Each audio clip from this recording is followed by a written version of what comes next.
திருப்பூர் மாவட்டம் செங்குந்தபுரத்தில் உள்ள ராஜகணபதி கோவிலில் தரையில் அமர்ந்து ரகளையில் ஈடுபட்டதாக பொதுமக்கள் புகார் அளித்த நிலையில் 25 வயது மதிக்கத்தக்க இளைஞரை போலீசார் காவல் நிலையம் அழைத்து சென்றனர். விசாரணையில் இளைஞர் பெயர் அஜ்மல் கான் என்பதும் மது போதையில் தகராறில் ஈடுபட்டதும் தெரியவந்துள்ளது.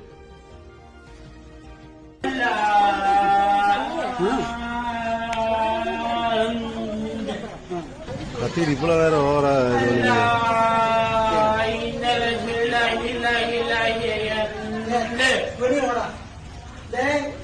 கன்னியாசி உண்மை கட் பண்ணி நான் சொன்னேன் சத்தியம் பண்றேன்.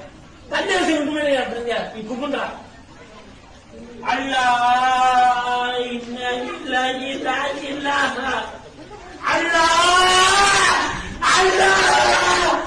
அல்லா